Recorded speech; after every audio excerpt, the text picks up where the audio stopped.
Alors effectivement, la fois précédente, j'ai beaucoup parlé de Jérôme Bosch, car il y a une véritable filiation.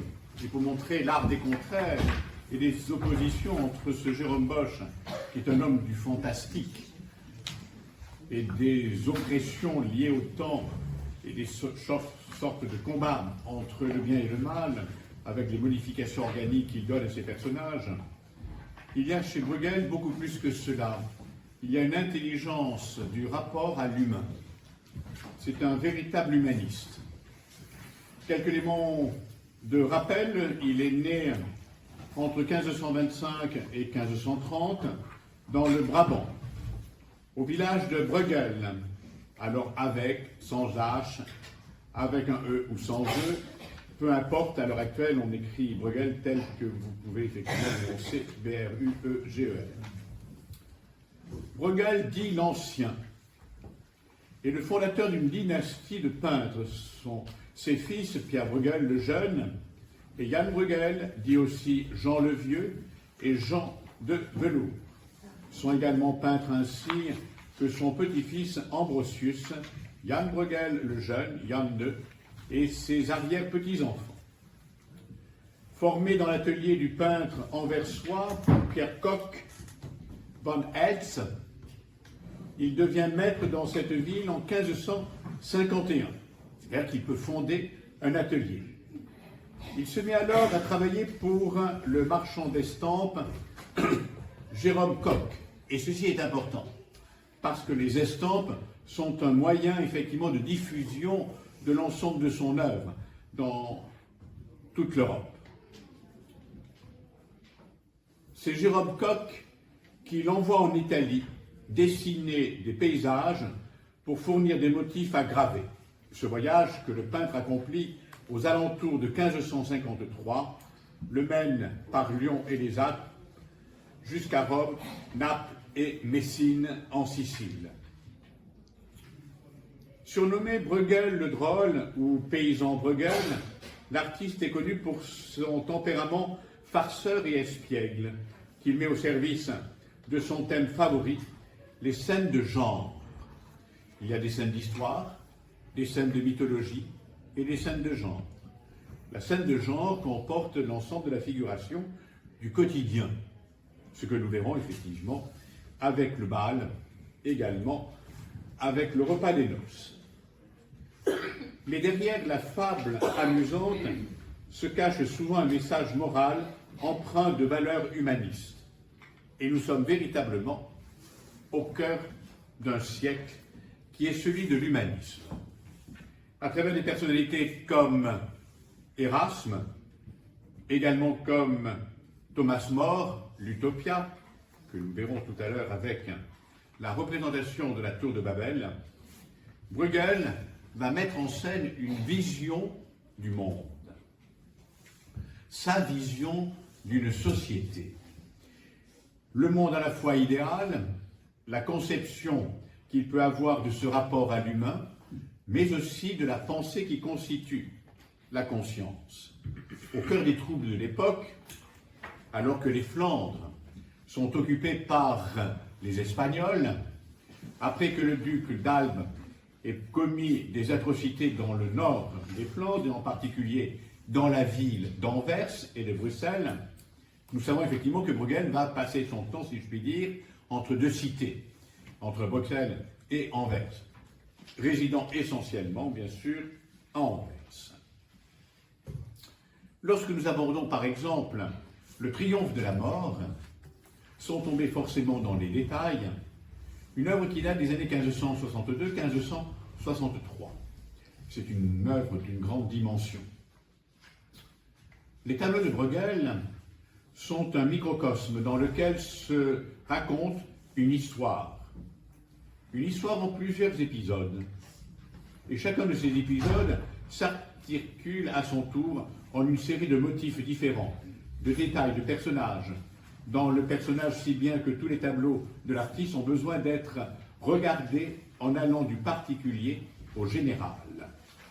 Le cheval de la mort, l'attroupement de ces combats et de ces hommes en armes avec leurs boucliers à droite, la structure à deux temps qui s'élabore dans une composition longitudinale avec les collines et les gibets, espace d'une mort, le port et d'un camp, donc dont on voit la tente, la rencontre et le lien autour du lac qui est légèrement surmonté d'une croix. Effectivement, c'est un massacre. Le triomphe de la mort va bien sûr au-delà de ce que nous pouvons envisager comme les guerres à l'intérieur même de cette période du XVIe siècle. Les duels attenant entre la dynastie des Habsbourg, en particulier sous le règne de Philippe de l'Espagne, la tension dramatique est à son comble. Ici, c'est un homme qui est ancré dans une préconscience de cet univers. La scène divisée donc à travers ces deux parties, cet échelonnement du temps, cet échelonnement de la vision et la superposition des éléments qui nous permet de mettre en évidence qu'au cœur de la guerre, il y a fondamentalement la destruction d'un univers.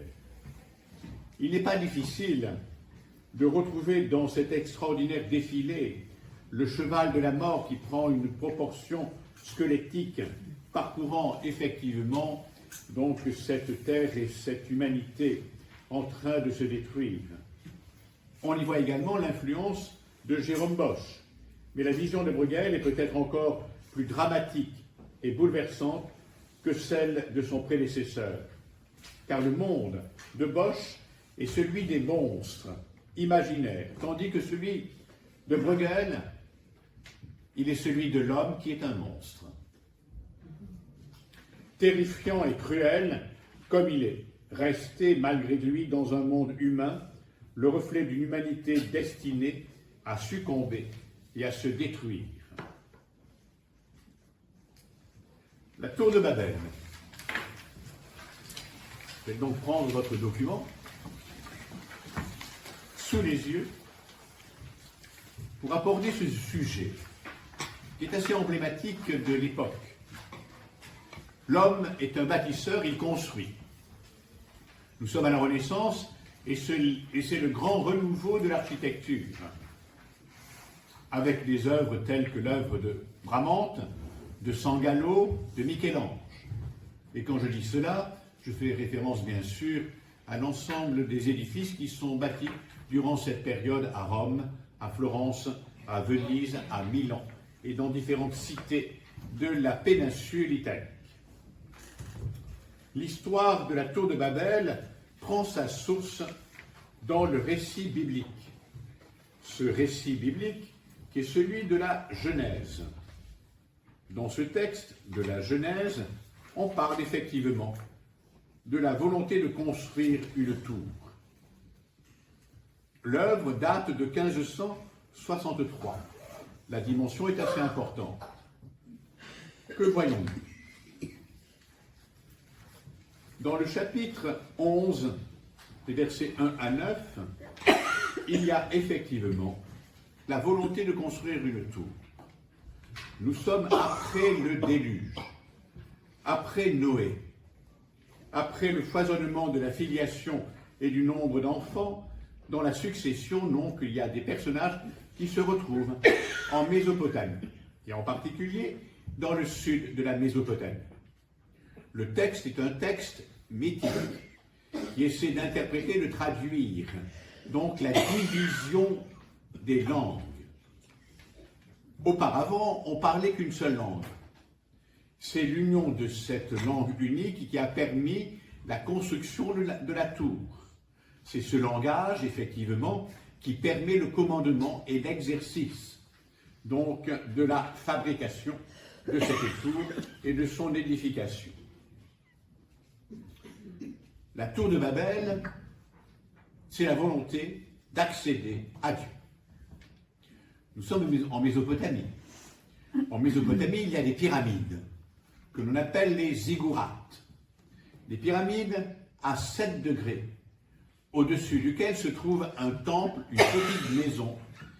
Une maison qui sert à abriter le dieu Nemrod. Le dieu Nemrod, donc, qui vient de temps en temps, suivant les saisons Et vous savez que cette civilisation babylonienne est extrêmement riche dans la conception et dans la perception de l'astronomie et la lecture des astres. Nous pouvons donc découvrir que cette richesse-là, de cette tour de Babel, fait référence à une période dans l'histoire des Hébreux qui est celle de l'exil. Et que le fait effectivement de se poser la question pourquoi nous parlons plusieurs langues et pourquoi l'homme s'est-il divisé, eh bien ils vont trouver donc l'illusion de cette manière d'aborder une véritable cosmologie qui est celle de comprendre le monde à partir des divisions humaines.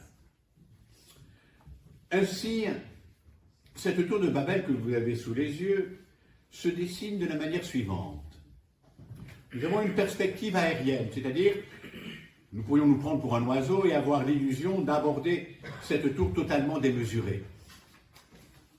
Lorsque l'homme construit, c'est un roi, Nemrod, que l'on voit au premier plan sur la gauche, entouré d'architectes et entouré donc de personnages qui pourraient être considérés donc comme ses bâtisseurs.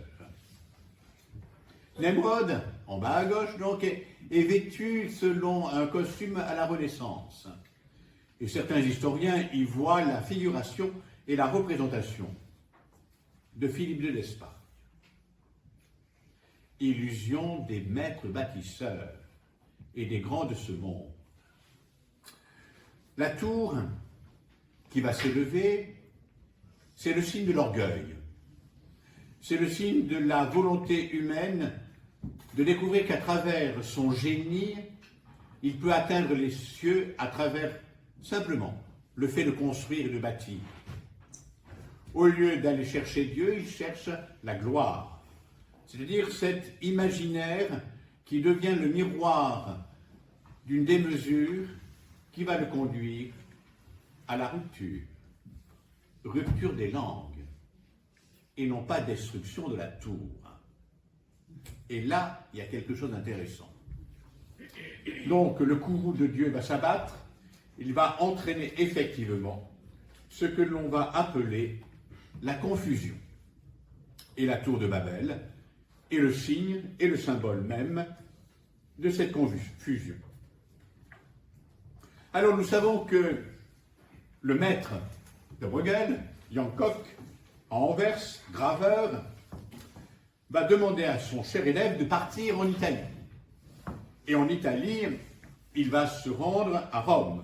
Et à Rome, il va rencontrer un homme extrêmement célèbre à son époque qui s'appelle Giulio Clovio.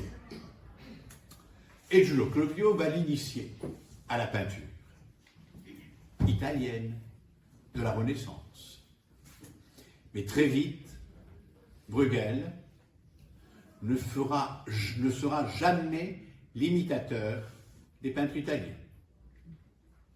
Si vous mettez un tableau de Bruegel à côté d'une œuvre de Véronèse, de Raphaël ou de Michel-Ange, vous verrez qu'il n'a absolument rien retenu et qu'il a tout rejeté pour définir une véritable peinture nationaliste flamande. Et nous le verrons tout à l'heure. Donc cette tour a une référence architecturale. Et vous l'avez tous deviné, c'est le Colisée.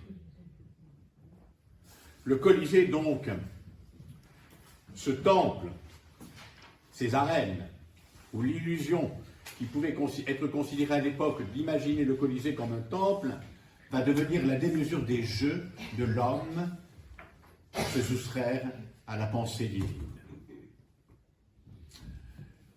Lorsqu'il commence effectivement à peindre, il faut savoir qu'il y a 3 œuvres. Il y en a 2 qui sont restées. La 3e était une gravure qui a été perdue. Le second tableau représentant la tour de Babel se trouve au musée de Rotterdam. Mais celui que vous avez sous les yeux, qui se trouve au musée d'art et d'histoire de Vienne, est certainement le plus symbolique de la période de la Renaissance. Parce que qu'est-ce qu'il dit ? Il dit que l'homme a cette capacité, qui est son génie, de pouvoir construire et bâtir. Et si vous regardez bien l'ensemble des détails à l'intérieur de cette tour, nous avons effectivement toutes les techniques des modes de construction de l'époque. Palans, éléments de grue, éléments d'élévation, ce qui sert à bâtir. Nous sommes au XVIe siècle. C'est un monde qui se reconstruit avec le modèle à l'antique et des structures architecturales empruntées donc aux monuments grecs et latins, qui vont devenir, en étant réinterprétés, les modèles d'un renouveau. C'est bien pour cela que cette période se définit par la notion de Renaissance. Mais pour Bruegel, cette Renaissance, elle fait vivre qui? Déjà, la tour, si vous regardez bien sur votre droite, semble être déjà légèrement déséquilibrée. Il y a une réalité qui relève d'un univers de l'instabilité. Cet univers de l'instabilité va se développer entre deux éléments marquants dans la construction même de ce tableau. Ce tableau, donc, est un monde de fourmillement. L'homme, les hommes, ne sont que des fourmis. On ne les voit pas. Ils sont noyés dans l'orgueil de la démesure de la volonté du roi Nemrod. Sur la gauche, au second plan, vous avez une ville, qui est la ville d'Anvers. Une ville commerçante, une ville de passage, une ville industrieuse, où il y a énormément d'étrangers, de gens qui parlent différentes langues. Et sur la droite, Anvers est aussi un port, donc commercial, d'échange, et qui permet de définir que Anvers n'est riche qu'à travers le commerce qui s'y déploie. Nous avons deux éléments qui encadrent la tour de Babel, qui est devenue la démesure de la projection de la volonté humaine de laisser une trace dans l'histoire. Tous les rois ont laissé des traces, les présidents ont laissé des tours, d'autres des pyramides, mais chacun laisse une trace. C'est-à-dire une trace qui le défie face à l'éternité. Et pour Bruegel, c'est l'interrogation de la volonté humaine. Qu'est-ce que l'homme est-il capable de construire et de bâtir aujourd'hui? Parce que la tour n'est pas détruite, elle est en train de se construire. Elle devient même, en observant l'écorché architectural qui est représenté, elle peut même dire cette volonté de bâtir un monde nouveau. Et ce monde nouveau, nous le retrouvons chez qui? Chez Erasme, avec l'éloge de la folie, des mesures humaines. Également chez Thomas More, dans son ouvrage appelé l'Utopia, l'utopie. Ce lieu sans lieu, ce lieu qui s'ouvre à une conscience nouvelle, qui voudrait définir une société nouvelle, une société qui s'ouvre à un temps nouveau. Nous voyons donc que Bruegel, au cœur même de ce tableau, est en train de dire ce qu'est ce monde qui est en train de changer, où nous passons du monde médiéval à un monde qui est celui du commerce, de la bourgeoisie, qui construit et qui bâtit au cœur de son orgueil, dans un espace où le travail est considéré comme une vertu, au sein d'un monde qui change également sur le plan religieux, avec la naissance du protestantisme. On ne représente plus dans l'espace et dans la culture protestante de messages qu'on va qualifier de bibliques, au sens historique du terme. Les tableaux ne sont réduits qu'à représenter le quotidien, qu'à représenter ce qu'il y a de la banalité de l'être humain dans sa vie ordinaire. C'est ainsi que nous ne voyons pas des adorations, et encore moins des représentations de la Vierge, ou encore moins, bien sûr, les repas de Jésus, que ce soit ceux de Véronèse, de Tintorin ou de Titien, qui n'ont pas droit de citer, au sein même d'une société protestante. On représente cette conscience de l'humain qui se construit lui-même, de cette humanité qui se construit elle-même à partir du pouvoir qui est celui du bénéfice de l'argent. Cette puissance de la bourgeoisie qui se déploie est ici manifestée dans une conscience.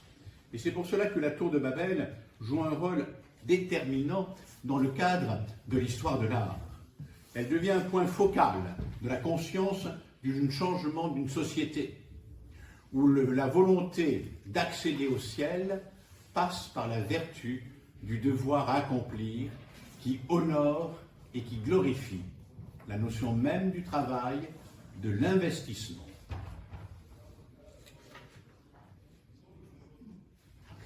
La parabole des aveugles.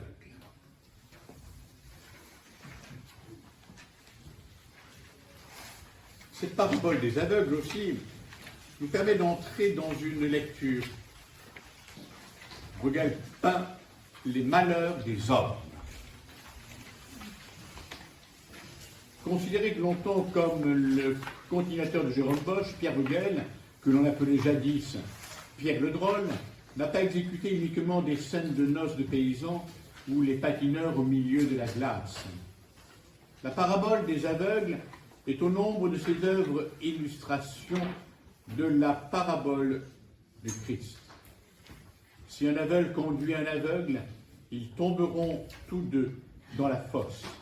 Évangile de Matthieu, chapitre 15.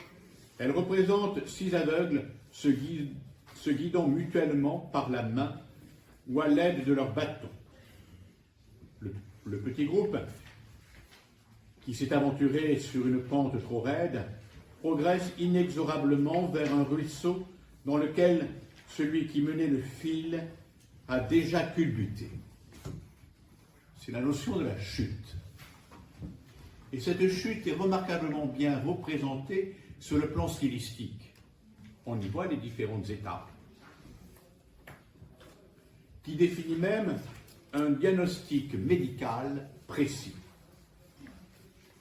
La description que le peintre donne des aveugles revêt une remarquable capacité d'observation de la part de Bruegel. S'inspirant d'une parabole, Bruegel aurait pu se contenter de peindre des infirmes avançant les yeux fermés vers la chute inéluctable dans le fossé. Il a choisi au contraire de figurer 5 cas de cécité différentes au point de vue clinique. Bienvenue aux ophtalmos. L'un des hommes, par exemple, porte sur la cornée une taie en forme de tache blanche, symptôme de ce qu'en médecin aujourd'hui appellerait le corps. Un autre aveugle contemple fixement le ciel. Il souffre d'une atrophie des globes oculaires. Un autre encore définit cette notion de la cécité. Un troisième montre des orbites énuclées. Cette attention aux manifestations physiques de la maladie n'est pas exceptionnelle dans l'art de Bruegel. Dans plusieurs et différents tableaux, l'artiste représente des boiteux, des estropiés, avec tant de précision qu'il est le plus souvent possible de diagnostiquer les maux de ces infirmités.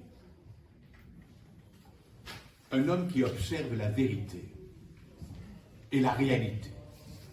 Autant l'Italie idéalise, glorifie, manifeste cet humanisme au cœur de la peinture à travers la notion d'harmonie, d'équilibre et la densité des couleurs, le chatoiement qui fascine. Ici, nous avons une réalité crue, parfois sordide. Mais elle existe, puisqu'on est dans l'ordre du réel. Illustrant donc effectivement cette manière d'interpréter le texte, parce qu'il ne suffit pas simplement de lire les propos tenus par Jésus, mais aussi de savoir comment on les reçoit et comment on va traduire. C'est-à-dire que la notion même d'interprétation est fondamentale dans toute lecture. La peinture, ainsi, prend un rôle tout à fait particulier. Un caractère dynamique va s'emparer de cette chute.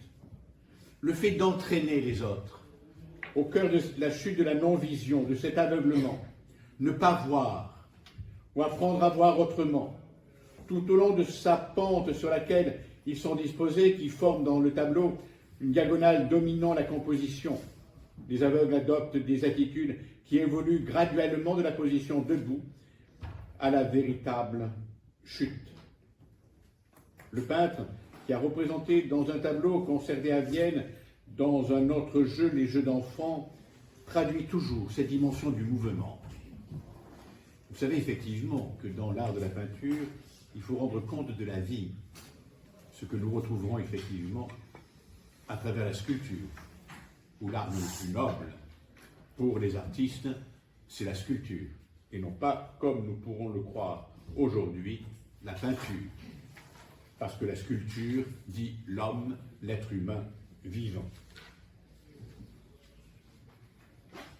Et au cœur de cette chute, bien sûr, il y a les symboles des hommes, la multiplication des aveugles, l'étude précise du mouvement, plus détaillée encore des symptômes de leur maladie, donne à la peinture une grande force qui devient véritablement une tragédie humaine.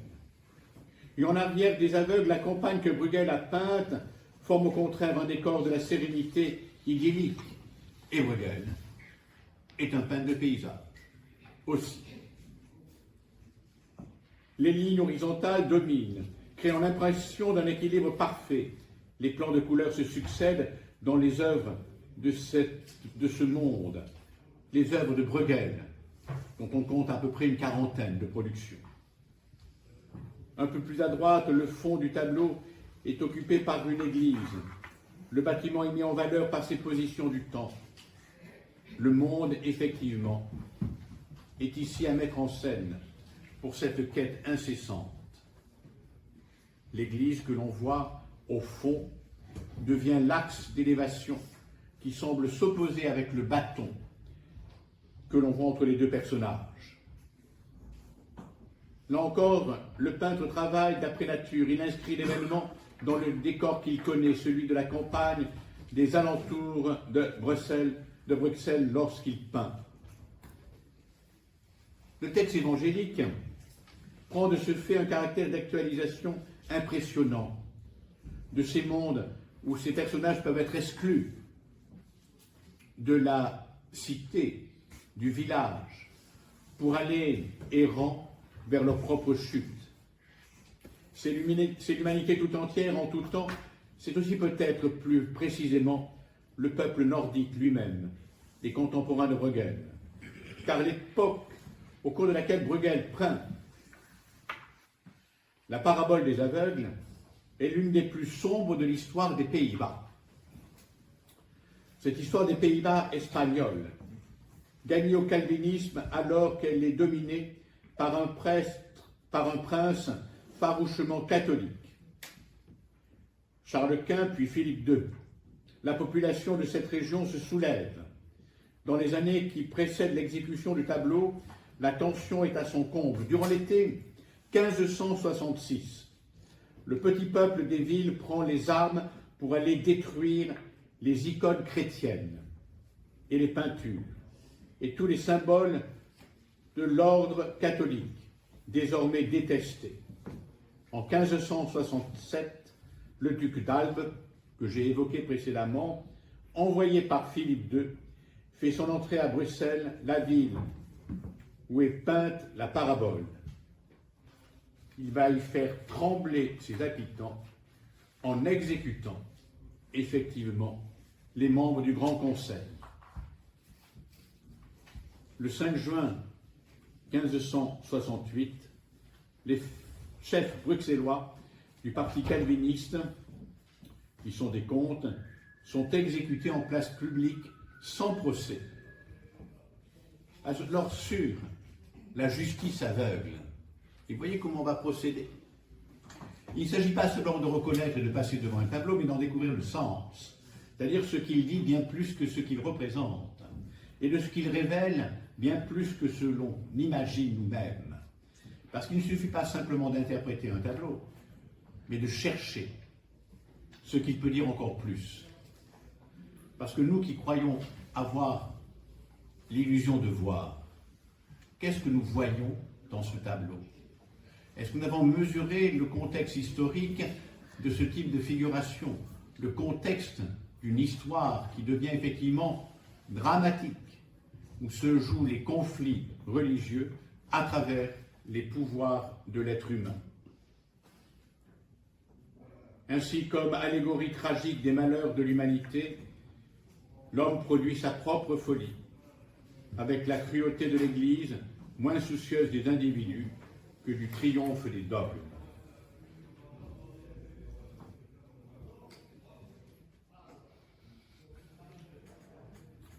Les chasseurs dans la neige.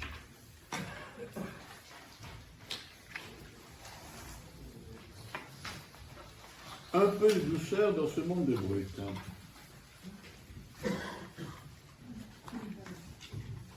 L'œuvre date de 1565. C'est une huile sur bois. En général, c'est du chêne. En Italie, en général, c'est du peuplier.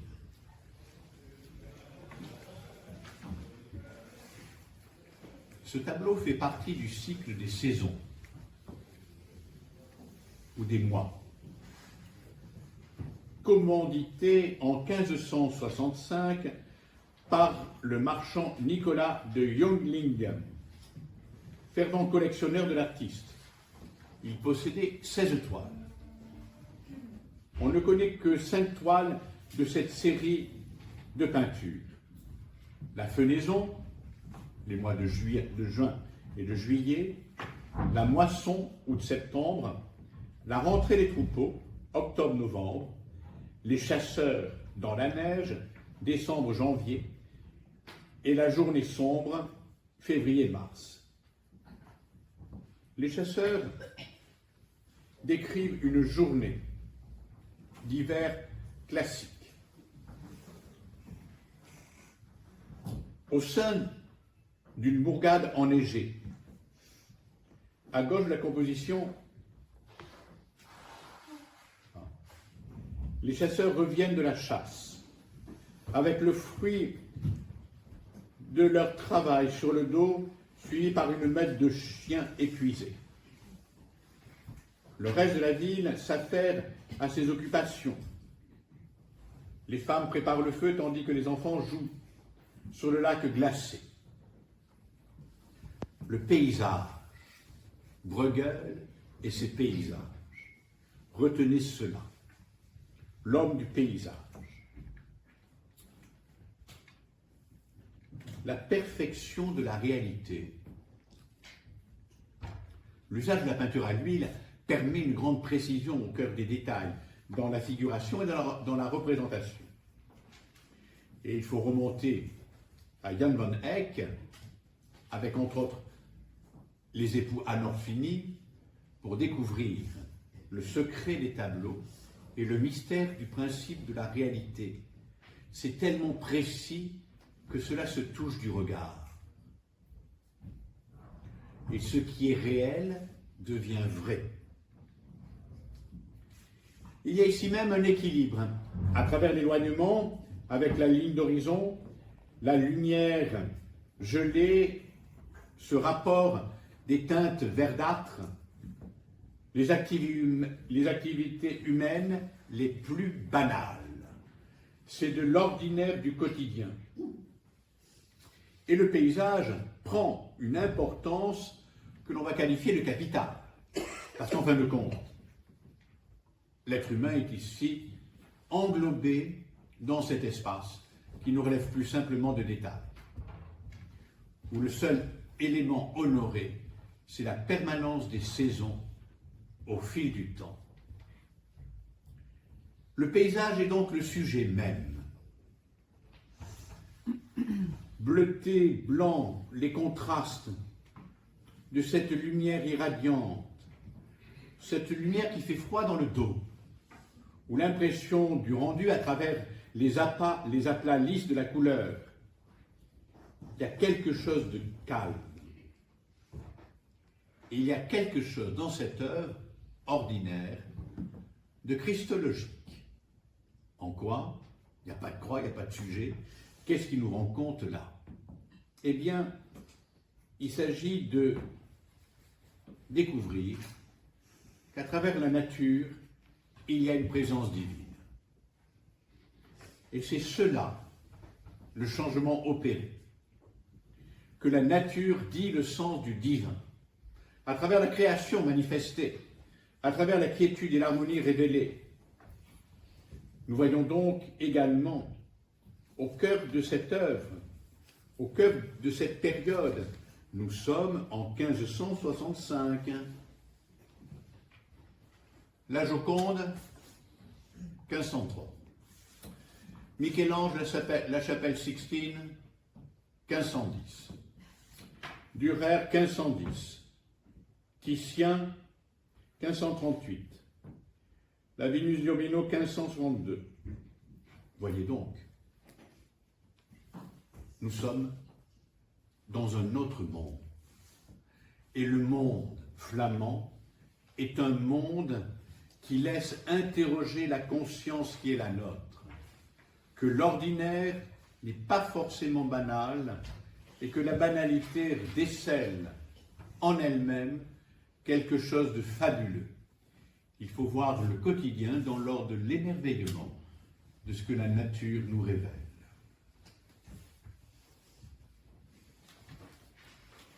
Le portement de croix. Toujours cette dimension de la vérité, toujours ce qu'il y a à voir. Ce portement de croix, donc, 124 cm sur 170, toujours à Vienne, au musée d'histoire de l'art de Vienne, nous ouvre à quelque chose d'étrange.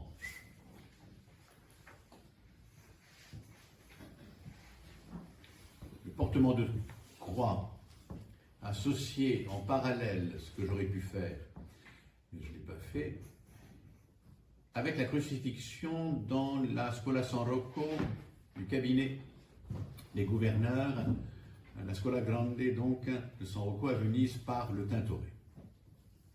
La crucifixion, on voit la crucifixion.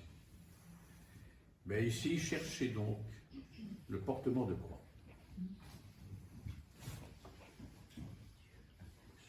Il faut chercher. Et pour trouver, il faut scruter. Vous l'avez trouvé, bien sûr, vous êtes tellement intelligent que je vais finir par ne plus venir vous voir et je finirai par vous écouter. Voilà. Le Christ rentre par la gauche, par la sinistra. Il rentre par la mort. Alors nous sommes tout de suite attirés, focalisés par la représentation de la Vierge, de Saint Jean et des saintes femmes qui entourent. Le premier élément. Le problème, pourquoi? Qu'est-ce qu'elle fait là, Marie? Elle devrait être en train de suivre son fils. Alors, si on veut faire le degré de conscience d'une époque, qui est de chercher à travers le tumulte de ce monde la vérité de la foi. C'est-à-dire qu'à travers l'interprétation que l'on peut donner, que certains historiens de l'art ont donnée, de dire que le rôle que joue Marie, c'est le lieu du siège de l'attente. C'est le siège de l'attente qui est celui du mont Golgotha où va être crucifié son fils. Donc c'est cette méditation sur la mort. Ça veut dire que Marie est quasiment en dehors du tableau pour méditer et que Marie devient effectivement la projection de celui qui contemple le tableau, lieu de la méditation sur la passion du Christ. Voyez donc comment les choses s'opèrent dans ce contexte où Bruegel accorde une telle importance au principe de réalité. Ce n'est pas lui qui va magnifier les visages. Tout à l'heure, vous allez voir l'adoration des mages, c'est un peu sordide, hein. Et pourtant, où est la vérité? Dans l'illusion ou dans la conscience de ce que je vis au quotidien? Est-ce que je me fabrique une histoire ou est-ce que je m'accepte dans ce cheminement qui essaie de trouver au cœur de la foule un chemin de salut à travers le portement de la croix. Nous avons ainsi, et au cœur même de cette représentation, la notion même de ce portement.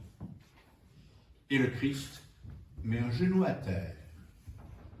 Il est en train de chuter. Nous voyons effectivement qu'il faut aller très loin pour voir. Il faut aller très loin dans la vie pour comprendre ce que nous croyons savoir. Et qu'il faut scruter, au-delà du tumulte de la foule, la vérité de ce qui s'en dégage. Il faut donc, là aussi, à travers cette volonté de ce monde, avec le groupe situé au premier plan du tableau, les figures sont étrangement allongées dans un style gothique et maniériste. Les volumes des gros rochers, l'importance d'une terre, l'importance d'un gibet, l'importance de cette foule. Mais la foule devient opaque. Et la foule est fondamentalement dans l'ignorance.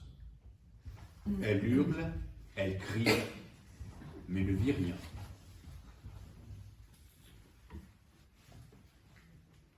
Ce cheminement vers la mort commence dès les premiers plans.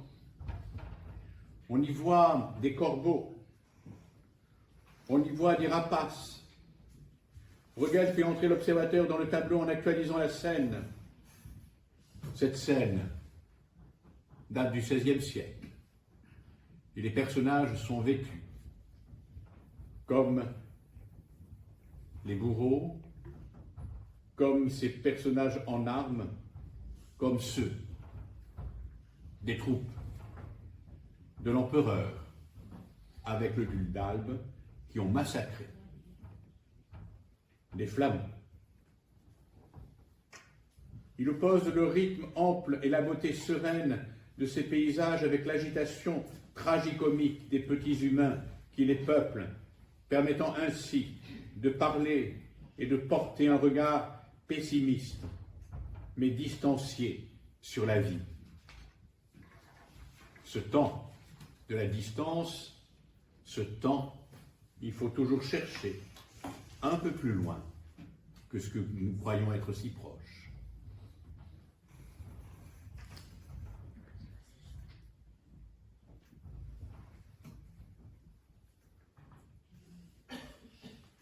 L'Adoration des Mages, 1564, à la National Gallery de Londres.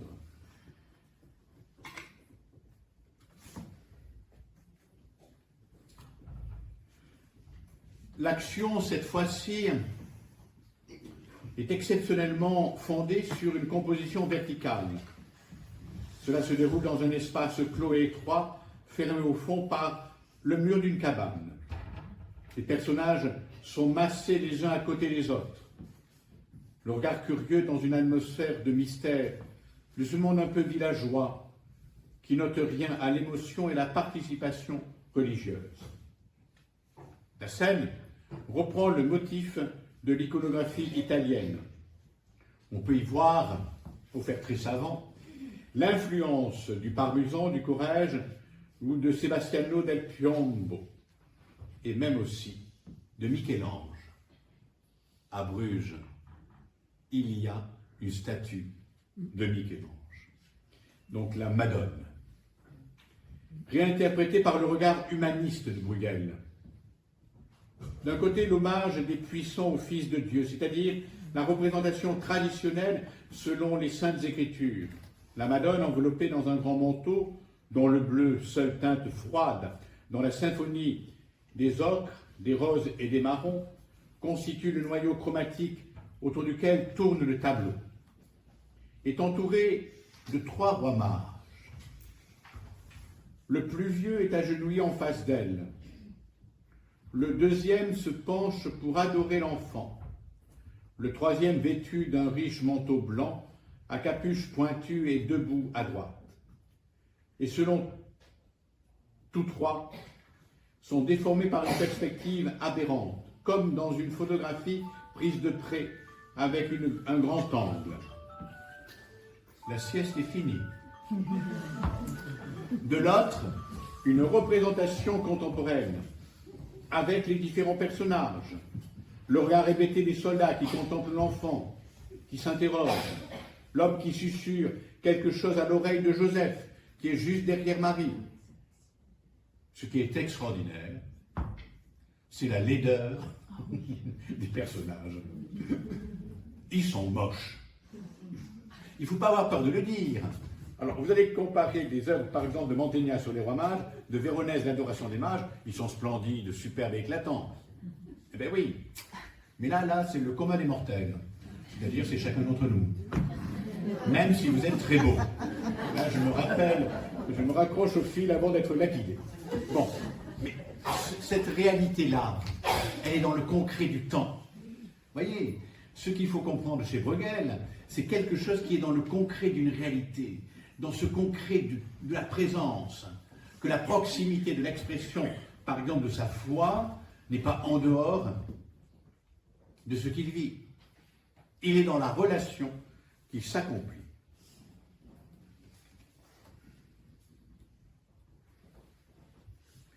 Et ce qui est très beau, c'est quand même la Vierge Marie et l'enfant, qui voient le nom.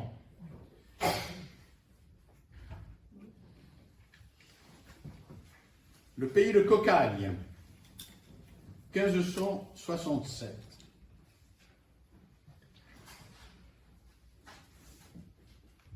Le tableau représente, dans la tradition flamande, le pays des gourmands et des goulus. On arrive dans ce pays de Cocagne en creusant un tunnel dans une montagne de foin, d'où débouche un personnage à droite qui s'accroche à un arbre pour se dégager de son trou.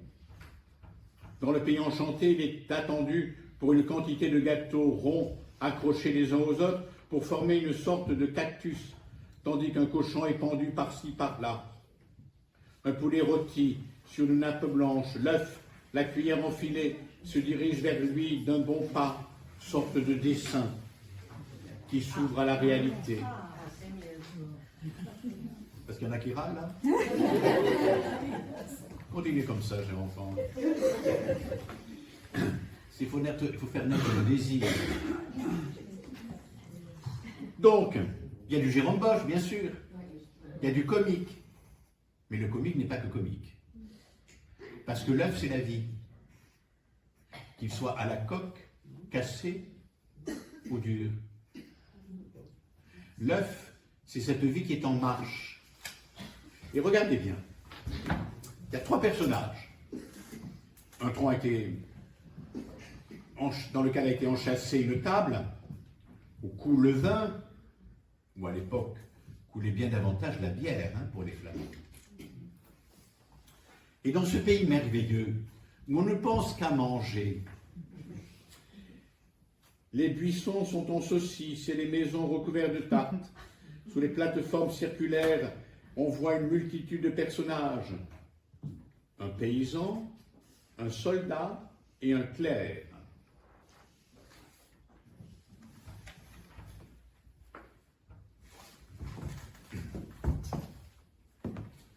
Le soldat est là, avec son armure. Le paysan est là, avec son fléau. Et voici le clerc. Alors évitez de vous taper dessus, c'est pas forcément un curé, ça peut être un pasteur. On peut se répartir les tâches de la bastonnade. Et vous voyez, vous avez les trois ordres, ce qu'on appelait autrefois, durant la période médiévale, les trois ordres. Le paysan qui nourrit, le soldat qui combat et le clerc qui prie. Et ils se retrouvent tous les trois pour faire bombance. Leur position en rayon autour d'un tronc semble diviser l'espace. Au-dessus d'un mât, peut-être c'est l'espace d'une société. En trois zones occupées par leur corps allongé. Le guerrier, son verre vide à côté de lui, a abandonné ses armes. Le paysan sur le flanc, gras comme un dindon, écrase son outil. Le clerc, le ventre à l'air, a refermé son livre de prières. Cette scène qui est riche en détails est une scène de méditation. Motif symbolique. Il suffit de penser à la signification de l'œuf, symbole de la vie, qui va au-delà de sa lecture immédiate. Ce monde occupé par les trois états qui sont partagés avec jouissance l'ensemble du pouvoir va être modifié par l'état nouveau, l'arrivée du commerce et de la bourgeoisie. Nous sommes ici, au-delà du comique, dans une proposition de changement de société, dans la dimension de la production. Ici, c'est à la fois l'état de décadence qui va s'ouvrir vers un état nouveau, où l'homme endormi, en raison de sa bombance, sera invité au travail, et le travail, ça doit payer. La danse des paysans.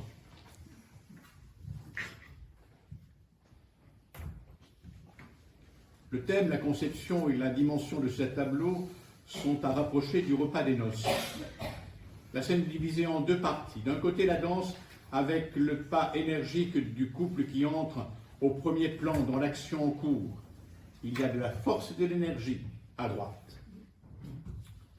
La composition se fonde, comme souvent chez Bruegel, qui, contrairement à la tradition archaïque, part de la construction de l'ensemble et non du détail. Ici, il y a des diagonales. En croix, la diagonale du joueur de muse, celui qui danse, les constructions de ces musiciens sur celle qui va dans l'autre direction. Les couleurs sont intenses et radieuses. Les blancs lumineux, surtout ceux des voiles féminins, et le rouge sombre de la veste du paysan, au centre de la scène, sont mis en valeur par les verts, les gris verts et les ocres. Les détails ressortent sur l'unité et l'équilibre de l'ensemble. Chaque chose est vue avec une attention particulière et l'envie de se faire voir. Réalité totalement anecdotique. L'expression des visages aux splendides natures mortes sur les tables et à l'architecture du fond.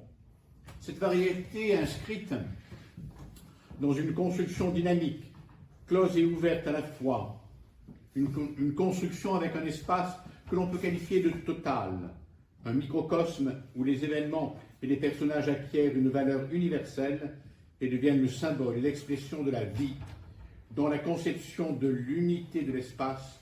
Bruegel permet de découvrir un monde qui est étranger. Premièrement, ce ne sont pas les paysans qui vont acheter les tableaux. Vous voyez, ce n'est pas une photographie de ce qu'ils vivent. Ceux qui achètent les tableaux, c'est ceux d'abord qui ont de l'argent. Mais c'est ceux surtout qui, à travers le commerce, sont sortis de leur état de paysans. Il y a donc, à travers les œuvres de Bruegel, une conscience morale de la progression sociale, de l'ascension. Et ceci est important. Alors il faut savoir que Bruegel était facétieux, il avait beaucoup d'humour, et il s'invitait pour les bals. Il allait danser, il aimait danser, comme il s'invitait pour les noces. Il était tellement délicat quand même, il s'invitait, mais il apportait toujours un cadeau. Voilà. On voit donc que cette figuration, à travers la danse, qui figure et qui a figuré dans des maisons bourgeoises de la ville d'Anvers, où l'argent a permis donc de découvrir un monde nouveau et de se rappeler que les Anversois avaient toujours une maison de campagne. Et ils avaient toujours cette maison de campagne qui se souvenait et dont certains portaient le nom, il faut que je me souvienne, qui portait le nom de la folie, les petites folies, de la folie de la mémoire.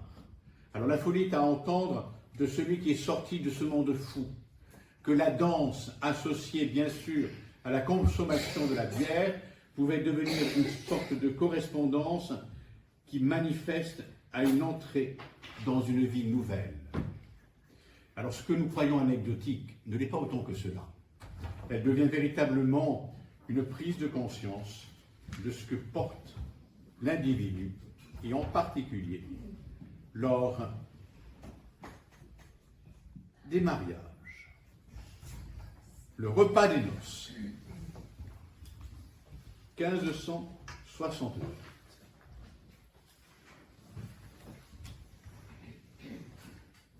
Avec un ami dénommé Franker, Bruegel allait souvent chez les paysans lorsqu'il y avait une foire ou une cérémonie nuptiale.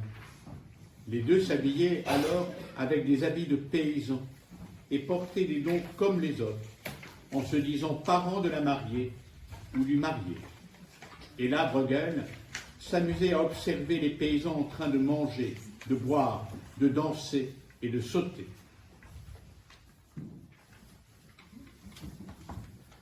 Ce tableau, de même dimension que le bal, fait dans le même esprit populaire et campagnard, est aussi fondé sur le même type de composition en diagonale, qui traverse la scène du haut vers le bas, de la gauche vers la droite. Il y a de nouveau deux figures au premier plan, deux hommes traversant la pièce en portant des assiettes remplies sur des planches posées sur un brancard. Sorte de porridge, certainement, qui détermine les proportions et la perspective. La scène est remplie de mouvements. Dans la photo qui est la vôtre, on voit sur la gauche un homme qui est en train de verser, non pas du vin, mais de la bière. Dans cette agitation, il y a un autre personnage qui est au milieu, qui est en train de passer les plats. Il y a les joueurs de cornemuse ou d'instruments à vent qui regardent avec une certaine attention les plats passés devant eux. Et si vous cherchez bien la mariée, vous la voyez devant ce parement de couleur vert, au-dessus duquel on a suspendu donc une lumière, une bougie. Et le marié n'est pas à côté d'elle, il se trouve en face d'elle. Chacun ayant gardé son parti parce que la dot n'a pas été encore versée. Eh bien oui, la dot sera versée devant la chambre nuptiale. Non, rassurez-vous, les parents ne sont pas rentrés dans la chambre nuptiale. Ce n'est pas comme dans la version des rois de France. La beauté des tons, ce qui parle au cœur, de ces noces de campagne, de ces noces de paysans. On voit les gerbes de blé qui sont suspendues, qui disent la perspective d'une fécondité. La couleur dominante est ici le splendide jaune d'or du mur de paille du fond. Il y met en valeur par les teintes sombres de drap derrière l'épouse, les ocres et les vestes, les rouges des jaquettes. L'ordinaire, le quotidien, devient exceptionnel. Et je pense que cette beauté, la découverte de Bruegel, met effectivement en avancée ce rapport à travers cet enfant qui est en train de lécher le plat, qui a un léger bonnet un petit peu trop grand pour lui. Cette anecdote de l'enfant qui dit effectivement cette joie de vivre du monde paysan qui n'a pour valeur que l'espace naturel du bonheur partagé. Oui, c'est un témoin féroce de l'automne tragique du Moyen-Âge, Bruegel. Nous l'avons vu à travers l'image et la représentation des fléaux de son temps, des guerres. Mais c'est aussi celui qui dit la vérité de la conscience de l'être humain dans ses fondements les plus évidents. La faillite de la réforme catholique, le déploiement du protestantisme, les grandes explorations tournées vers les univers et les mondes nouveaux avec la tour de Babel et ses bateaux, l'échange et le commerce, un siècle rempli d'une présence où l'automne du Moyen-Âge devient la renaissance des temps nouveaux. Mais rien ne relève d'un simple bonheur ou l'illusion d'un bonheur perpétuel. Le bonheur est arraché à la conscience d'un monde en folie pour que l'utopie ne soit pas vain, mais soit la conscience éveillée de la raison et de l'être humain qui pense et qui se laisse penser par la rencontre de la différence. Bruegel est bien effectivement l'héritier de Jérôme Bosch, ainsi que chez Bosch, c'est une expression chaotique des troubles spirituels de son temps. Pour Bruegel, face aux troubles, il faut retrouver les fondamentaux de la vie, dans le quotidien, dans la banalité, dans l'échange et dans le partage, dans la joie des bals, dans la joie des noces, à concrétiser et à clarifier dans cet humanisme de Bruegel qui regarde en face à la fois les horreurs et les misères de la guerre, mais également la nature, révélatrice d'une présence christique et la joie d'une communion nouvelle qui se fait dans l'éloge du temps. À mi-chemin entre le Moyen-Âge et la Renaissance, Bruegel a toujours voulu travailler dans un monde à la fois pour représenter le réel et la réalité, un réel qui n'est pas un idéal, mais une réalité qui est à vivre au quotidien de l'existence. Je vous remercie.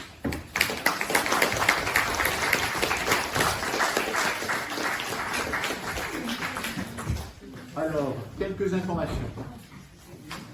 Dimanche à 16h30, en l'église Notre-Dame de Bergerac, je donnerai, dans le cadre d'une conférence de carême, je donnerai un petit topo sur la notion « la beauté sauvera le monde ».